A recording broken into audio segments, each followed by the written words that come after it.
Պարոն Համբարյան, վստահ եմ դուք հետևել եք վերջին օրերին ազգային ժողովի տեղի ունեցող իրադարձություններին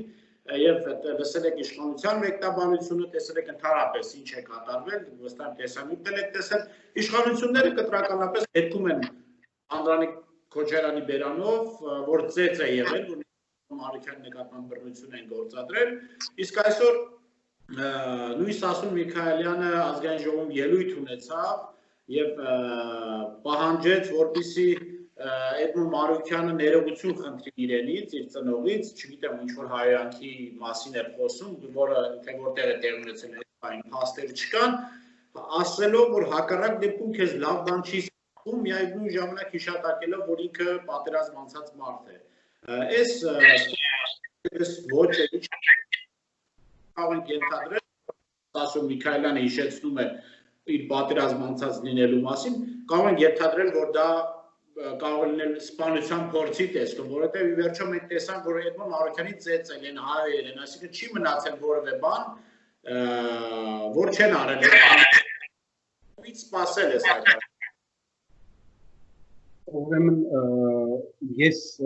դեպքից հետո գրառում կատարեցի եւ ասեցի, որ Հայաստանում սկսեց Սամասուդի ժամանակաշրջանը պաշտոնապես եւ որ Նիկոլ Փաշինյանը ազգային ժողովի անդոնից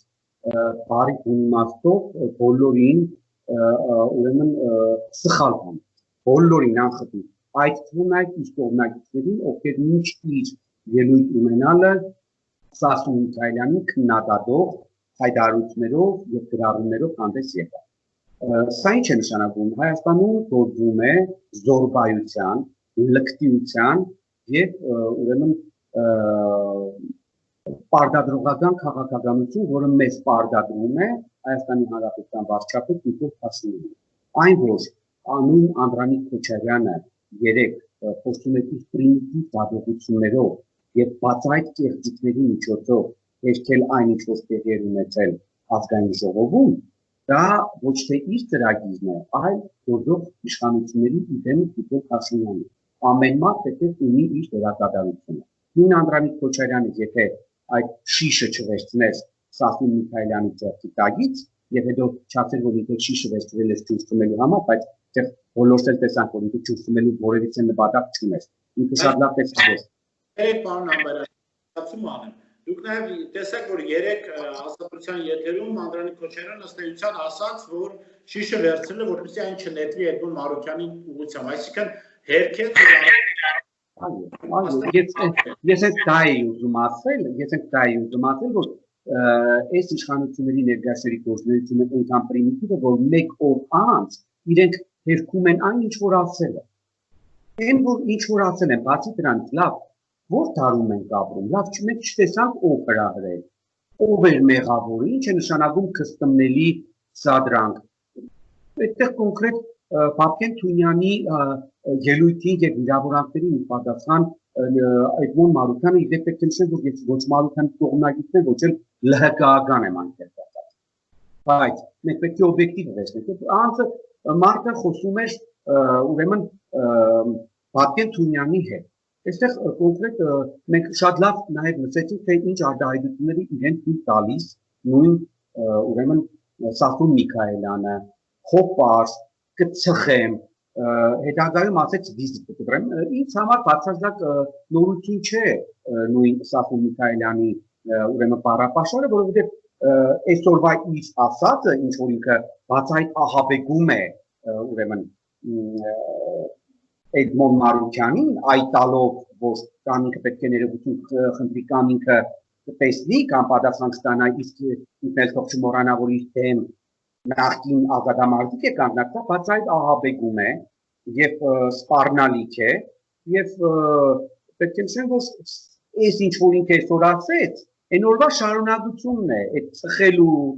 վիզիտ կտրելու, ոչ մի տարբերություն չկա եւ այդ ամեն ինչի դաբրոն տալիս է Նիկոլ Փաշինյանը։ Հայաստանում Նիկոլ Փաշինյանի հետև ձեռքով ազգային ժողովի անդոնից ուրեմն սկսվեց Բեսպրեդելի եւ Սամասուդի ժամանակաշրջան, որտեղ ինքը բացահայտ իր գործընկեր պատգամավորին, ով մեղավոր էր սկանդալ հրահրելու եւ ծեծ կրտուկ սարքելու մեջ, պաշտպանելով ցույց տվեց, որ այսուհետ դուք բոլորը կարող եք նույն կերպ վարվել եւ ես վաղը միշտ հենց իմ հնարավորությունների սահմաններում լինի դա պրիմիտիվ, թե լինի դա շատ խորը մտածված, ես կասեմ հասարակությանը հատկապես հետհեղափոխական էйֆորիայի մեջ ապրող Հայաստանաբնակ իր կողմնակիցներին, ինչպես նաև Facebook-յան կեղծ օգտատերերի միջոցով եւ YouTube բնակվող իր երկրպագուների միջոցով բոլորին կասեմ, որ կասեք մատունը սև է, բոլորը կասեն մատունը սև է եւ վերջ։ Պարոն Ամբարյան, մի ավելացում անեմ եւ ես իմաստով ձեր կարծիքը նաեւ փորձենք հասկանալ, տեսեք, դուք նշեցիք, որ բեսպրեդելի մեկնարկը եւ Մարատ Փաշինյանի այդ հայտարարությունից հետո ձերբակալվեց մի քաղաքացի, որը տեսեք, իհարկե իմ կողմից միանշանակ անընդունելի, բայց սպառնալիքներ էր հնչեցրել այն հայտնի խմբավորման հասցեին, որը ահաբեկչություն էր սպառնացել իրականացնել, եթե Փաշինյանը վարչապետ։ Այսինքն երկու կողմից եղել սպառնալիքներ, բայց Փաշինյանի աջակիցները չձերբակալվեցին, փոխարենը ձերբակալվեց այն երիտասարդը, ով սպառնացել էր Փաշինյանի աջակիցներին, որոնք սպառնում էին բոլորին եւ սպառնում էին, որ 24 ժամում բոլորի հարցերը կլուծեն։ Սա ընդհանրապես ինչ քաղաքականության սկզբի, բացի նրանից, որ բեսպրեդելի մասին ենք մենք խոսում, արդյոք մենք կարող ենք ենթադրել, որ սա նաև ազդակ էր այդ խմբավորմանը եւ նման խմբավորումներին, որ օրինակ քաղաքագետ Գագիկ Խամբարյանի նկատմամբ կարող են հաշվի առ տեսնել, ֆիզիկական բռնություն գործադրել եւ նույնը իրենք անպատիժ են մնալու, որովհետեւ մեկ անգամ արդեն մի քանի անգամ արդեն օրինախախտում իրականացնելուց հետո իրենք շարունակում են մնալ անպատիժ, ավելին իրենց մասով հարուցված քրեական գործերը կարճվել են, իսկ իրենց սպառնացողներին ձերբակալում են շատ արագ։ Ինչի մասին ենք մենք, ինչ սպասենք։ Ես ամբողջությամբ համաձայն եմ այն տեսակետով, որ ամեն դեպքում երկու հնչող սպառնալիքները պետք է դադարեցվի, բայց այստեղ խնդիրը հետեւյալն է, շատ ճիշտ ասացիք։ Այն անդինք, այն ուժերը, ովքեր սպառնալիք են ներկայացնում կամ սպառնալիք հայտարարություններով են հանդես գալիս Նիկոլ Փաշինյանի դեմ, շատ արագ ձերբակալվում են այդ մասի շոուների միջոցով հասարակությանը ցույց են տալիս եւ միևնույն ժամանակ վախեցնում, որ այդ տեսեդես պետք է լինի, եթե դուք նույնպես սպառնալիքներով հանդես գաք Նիկոլ Փաշինյանի իշխանության դեմ։ Բայց Նիկոլ Փաշինյանի ուրեմն այսպես ասած ռազմական միավոր իրեն հրճագած այդ կողմնակիցները քարտ պլանշ ունեն գործող իշխանությունների կողմից եւ այդ Սամասուդի ժամանակաշրջանի սկիզբը ազդարարված է հենց նրանց համար, որ հենց դուք կարող եք առաջնայինը հարցակվել բոլորի վրա։ Եվ այո, եւ Գագիկ Խամբարյանի, եւ Բորիս Մուրադի, եւ մյուս բոլոր ակտիվիստների եւ քաղաքացիների, ովքեր քիչ թե շատ համաձայն չեն գործող իշխանությունների հետ կամ քննադատում են կամ ընդդիմադիր հայացքներ ունեն, ազդակ է տրվում այդ տիպի խուժանի, իշխանամետ խուժանի, որպեսզի վերջիններս հարցակվեն հենց այդ անձանց վրա եւ հաշվի առ տեսնեն, կամ սպառնան, զանգեն տները, նամակներ գրեն։ Ես գիտեք, օրական մոտավորապես մի 10-15 անձնական սպառնալիքներ պարունակող, իմանդին սպառնալիքներ պարունակող նամակներ եմ ստանում, բազմաթիվ։ Ես չեմ ասում այն անձնական վիրավորանքներով լի այդ մեկնաբանություններ, որոնք նաև նամակներով են գալիս։ Ինձ բացահայտ ֆիզիկական ոչնչացման սպառնալիքով նամակներ են գալիս։ Եվ ես հաստատ համոզված եմ, որ այս իշխանությունները դրա մասին շատ լավ տեղյակ են։ Բայց դա ինձպես մարդկանց վախեցնելու մեթոդ է։ Վախենամ, ձենս կտրեմ։ Չեմ կտրում, ուրեմն այսպիսի մանգամիտ եւ անիմաստ դատական հայցեր կներկայացնեմ ինքեմ, որովհետեւ ես եւ ֆինանսներ ծախսեմ, եւ ուրեմն ժամանակ ծախսեմ, չի լինի այս մեթոդներով, չի բացառվում, վաղը մյուս օր հարձակվեն փողոցում ինձ վրա, սկսեն վնասել իմ գույքը։ Քննարկեցինք, թե ինչ է տեղ ունենում վերջին օրերին, այլ ինչպիսի գործողություններ պետք է իրականացնեն քաղաքական ուժերը, որոնք ընդդիմանում են Փաշինյանին, հասարակության գիտակից մասը, որը վերլուծում է, որը քննադատում է, ի վերջո մենք հասկանում ենք, որ սա կարող է տանել մի իրավիճակի, երբ որ հասարակությունը այնքան պառակտված լինի, որը կարող է իրականում լուրջ սպառնալիքներ ստեղծել մեր պետության անվտանգության համար։ Ինչ պետք է արվի, քաղաքագետ, եք կարծում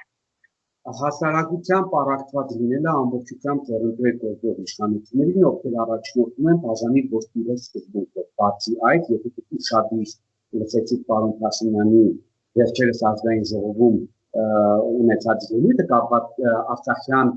հարցի շուրջ բանակցային գործընթացի, տեսա, որ ինքը բացարձակ հաշվետու չէ։ Ինքը ասում է ինձ ձայն են տվել, ես ինչ ուզենամ կբանակցեմ։ Հասկացաք, չէ՞։ Այսինքն ինքը իրեն ամեն ինչից վեր է դասում եւ համարում է, որ հետ հեղափոխական էйֆորիայի ժամանակաշրջանում ուրեմն ավրալ կերպով կազմակերպված ընտրությունների արդյունքում ստացած ձայները, մինչև հիմա այդ ձայները կան եւ ինքը իրավապու է ամեն ձևով առաջ տանել իր ուրեմն թեզերը եւ բացարձակ հաշվետու չլինել ժողովրդին։ Ինչ պետք է անեն հասարակական ակտիվիստները կամ ընդդիմադիր հայացքներ ունեցող գործիչները։ Ելի եմ կրկնում, որպես պատմաբան նաև նշեմ, որ բոլոր տեսակի երկրներում, որտեղ հետ հեղափոխական շրջանի իշխանության է գալիս մի քաղաքական ուժ, որի գլխավոր նպատակը ուրեմն բռնապետության հաստատելն է, ինքը միշտ գործում է հետևյալ կերպ, կրկին, բաժանիչ գործիրես։ Այդ երբ որ արտախորհրդարանական եւ խորհրդարանական ուժերը հասկանալով թե ինչ վտանգի առաջ են կանգնած բոլորը միավորվեն, այդ ժամանակ գործիչները չեն կարողանա իրենց ծրագիրը Հայաստանում բռնապետություն հաստատելու մարտով իստադար ածել, որովհետև արտախորհրդարանական քաղաքական ուժերը ամբիոն չունեն այդքան մեծ, որ հասարակությանը հասանելի լինի։ Դրա համար իրենք պետք է նաև համագործակցեն խորհրդարանական ընդդիմադիր այսպես կոչված ուժերի հետ, որոնք շատ դեպքում չգիտես ինչ է երրորդ ուժ են իրենցից ներկայացնում, գոնե ԼՀԿ-ի պահով հիմա նույն Մարությանի լեգիտիմ հասկանան, որ իրենք մեկ թիրախն են։ Նույնն էլ ԲՀԿ-ն պետք է հասկանա։ Հայաստանի Հանրապետությունում տեղի ունենում շատ խորքային գործընթացներ, երբ որ պարոն Փաշինյանը նույնիսկ ընդդիմադիր դաշտը փորձում է ամբողջությամբ ձևափոխել եւ ուրեմն սեփականաշնորհել, ինչպես նախորդներն էին արել, ունեին իրենց ենթակա մարիոնետային ընդդիմություն, բայց ի տարբերություն նախորդների, եթե նախորդների այդ մարիոնետային ընդդիմությունը ճիշտ է շատ ուրեմն աշխարհաքաղաքական ուրեմն հետաքրքրություններով կապ ուներ Ռուսաստանի հետ, պարոն Փաշինյանի դա ձեռնտու չէ, պարոն Փաշինյանին պետք է ունենալ վերահսկելի, բայց զուտ արևմտամետ այսպես ասած ընդդիմություն, ինչպես ասեք, սասնակ ծռերն են։ Հասկանում եք, Հայաստանի Հանրապետությունում շատ հետաքրքիր հիբրիդային հեղափոխություն տեղ ունեցավ, երբ որ մեկ կենտրոնից հովանավորվող քաղաքական թիմերը ցույց են տալիս իբրև թե իրենք մեկը մյուսի նկատմամբ շատ քննադատաբար են, բայց իրականում իրենք մեկ արտաքին քաղաքական գիծ են տանում։ Հայաստանը դուրս բերել Ռուսաստանի ապետության տագից, այսպես ասած։ Եվ այն ինչ որ տեղի ունենում Հայաստանի Հանրապետությունում հիմա պետք չէ դիտարկել այս շատ նեղ տեսանկյունից, որ սա զուտ միայն ներքաղաքական է։ Ոչ, սա շատ գլոբալ խնդիր է եւ նույն Նիկոլ Փաշինյանը լուսավոր Հայաստանի ներկայացուցիչին մեղադրելով նախորդների հետ համագործակցելու մեջ, հիշում եք, այդ ձեռքն ուղեց դեպի դուրը, որտեղից որ դուրս էին եկել լուսավոր Հայաստանի պատգամավորները, մեղադրեց նրան Սերժակ Քոչարյանական ուրեմն մարիոնետներ լինելու մեջ։ Իսկ ովքեր են նույն Սերժ Սարգսյանը եւ Ռոբերտ Քոչարյանը, նույն Նիկոլ Փաշինյանի եւ այլ ուրեմն ընդդիմադ Սերժ Սարգսյանի եւ Քոչարյանի ընդդիմացող քաղաքական ուժերի եւ հասարակական կազմակերպությունների համար, որոնք նույն կենտրոնից են հովանավորվում, ինչ որ Նիկոլ Փաշինյանի